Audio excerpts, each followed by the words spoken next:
Okay, we've made it to the main event of UFC 282. 282? Yep. Yeah, 282. 282. My bad. 282. For the vacant UFC light heavyweight championship, Jan Blachowicz taking on Magomed Ankalaev.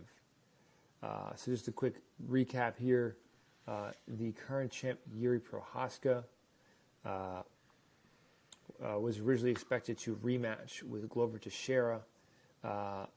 They fought back at UFC 275 back in June. Prohaska winning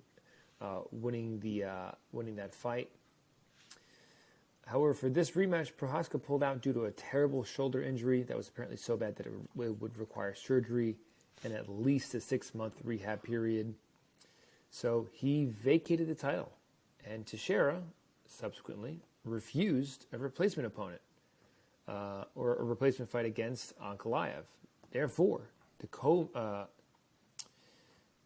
I trying to say? Ankalaev and Blachowicz stepped in as the new main event and a vacant title for the light heavyweight championship. So Blachowicz, 39 years old, out of Poland.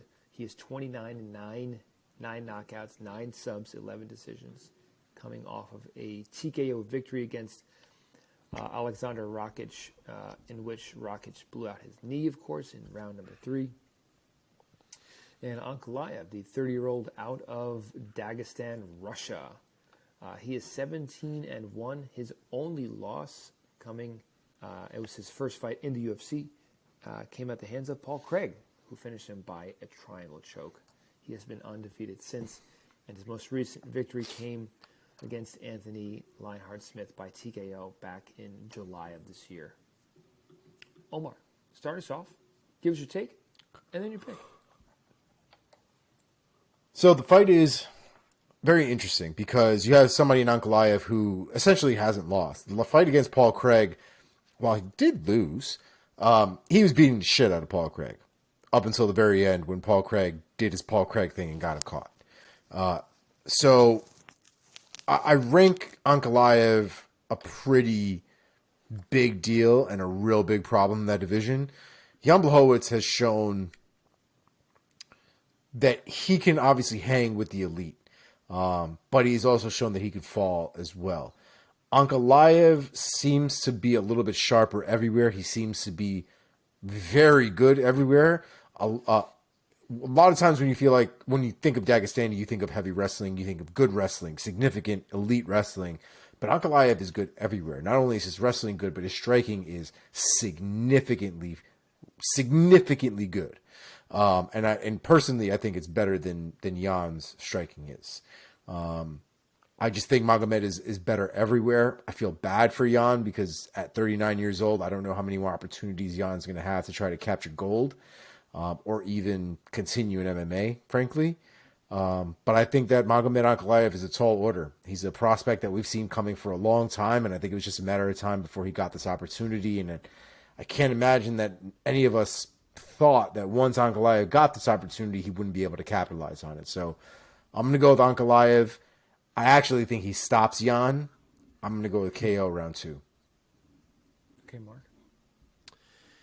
Yeah, that was well said in terms of the rise of Ankalaev. Like, I feel like it's been a while where it's been like, he's coming. Like, next step. We know he's going to get to the next step. Here's the next one. We know he's going to get to that. Like we knew this day was coming. We knew he'd be in a title fight. He is a pretty big favorite. He's minus 275. Jan, the former champ, is plus 215. Wow. I do think that Jan can cause Magomed some issues on the feet. He does have a 3-inch reach advantage there too. I just think he can provide some type of looks and power shots that Magomed has not had to necessarily deal with so far. I know you see guys like Thiago Santos on the resume, but it's kind of the shell of Thiago Santos. I think Jan is a different level of threat standing across from Magomed that he's going to have to kind of adapt to. But it sounds like such a silly commentary, but Magomed Ankalaev is just a really difficult guy to beat in a fight. Like, he's made out of rocks. he fights so smart and so patient and refuses to deviate from a game plan. He doesn't do anything dumb in there. He doesn't have holes. He's a great wrestler. He's a great striker. He doesn't give you opportunities. It's just a really hard puzzle to solve. He'll fight from range. I think he'll keep himself safe as much as he can. He'll look for openings in the wrestling if he feels that he needs to or that it's there. And, I mean, you would think he forgot his wrestling in the Santos fight, but I guess he didn't need it. But I got to think he employs it here. You know, we got a title on the line. I think maybe against Santos he was trying to make sure he looked good so he can get an opportunity. Like, he's here now. I don't think he fucks around. I think he knows the wrestling is potentially his easiest path to victory. So I do think we see it. I think Jan could have his moments. He absolutely could. I think he'll keep it competitive, but I just think it's Magomed's time right now, and I could see the fight slipping away from Jan even as it goes on. I will say Magomed Ankalaev, round 4 TKO with ground and pound. Wow. Okay. Yeah, we're unanimous. I think this is a fight as awesome as Blachowicz is, and as much of a sort of a late career surprise he was for so many. This is Ankalaev's time, and I think he's just gonna kind of pull away as the fight goes on, and he's just gonna be better, and he should be better everywhere.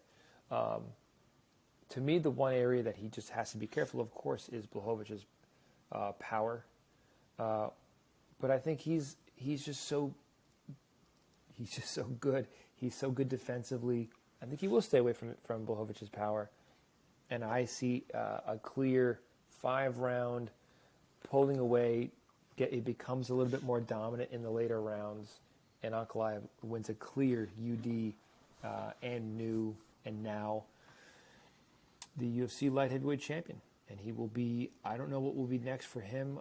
Maybe he waits for Prohaska to come back from his shoulder. Maybe Prohaska's out so long that he's going to defend it at some point. But yeah, I think it'd probably be Glover. I think whoever wins this probably fights Glover. Glover? Okay, yeah. Yeah, probably right.